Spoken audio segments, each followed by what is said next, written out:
सरदार जाहिद तबस्सुम साहब, सबसे पहले आपको मैं मुबारकबाद देता हूँ। आपके इस अखबार की 17वीं सालगिरह है। सहाफ़त या अखबार ये कौम का नुमाइंदा होता है।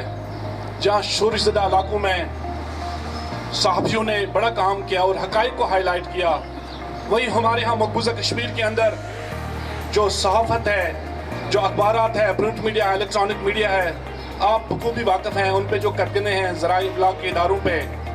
वहीं आज़ाद कश्मीर के जो अखबारात हैं, सरदार जाहिद तबस्सुम में यहाँ नज़र दौड़ाता हूँ, एजाज अब्बासी से लेके बनारस साहब तक, शहजाद साहब तक, जनाब अरशद साहब तक, जो भी आज़ाद कश्मीर के अखबार हैं, उन्होंने मकबूजा कश्मीर के अवाम की भरपूर तर्जुमानी की है। जहाँ ज़राए इब्लाग के इदारों पे वहाँ पाबंदी रही है, पाकिस्तान के जो चैनल्स हैं वो ऑफ आयर हैं।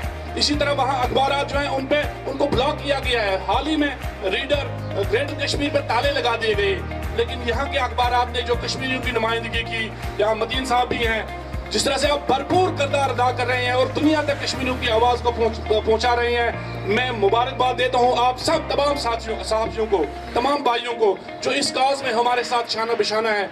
आज़ाद कश्मीर का ये जो अखबार है और जो दूसरे अखबारात भी हैं, हमारी दुआ है कि दिन दुगनी रात चुगनी ये तरक्की करते रहें। उमा अलैना। आज मैं आकर यहाँ पर हूँ, जिस मुकाम पे हूँ, इसके पीछे में एक सहाफ़ी है। यहाँ इश्तियाक हमीद साहब हमारे हुर्रियत रहनुमा भट्ट साहब भी हैं। अगरचे बात ये करते थे, मुझसे सीनियर थे, लेकिन मैं आपको बताता चलूँ कि पिछले 4-5 साल से जहाँ मैंने काम किया है और मेरी कामयाबी के पीछे जो है वो भी एक सहाफ़ी है, इंटेलेक्चुअल है, स्कॉलर है, कश्मीरी रहनुमा है, शेख तजुमुल इस्लाम साहब। आज उनको भी मैं खराज तहसीन पेश करता हूँ। जिस तरह से वो आप लोगों के साथ बने हुए उसकी कश्मीर के हवाले से जो न्यूज़, जो अपडेट्स आती रहती हैं, वो KMS से आप जो लेते रहे हैं और वो मुसद्दिक इदारा है, आज उनको भी मैं खराज तहसीन पेश करता हूँ। सरदार तबस्सुम साहब, जाहिद तबस्सुम साहब, एक मरतबा फिर शमीम साहिबा, भट्टी साहब, अकील साहब, सबको मुबारक। और इंशाल्लाह मैं समझता हूँ कि मसले कश्मीर के मंतकी अंजाम तक आप इस जद्दोजहद को जारी रखेंगे और हिंदुस्तान को एक्सपोज करते रहेंगे। वो माले नाल ब्लाग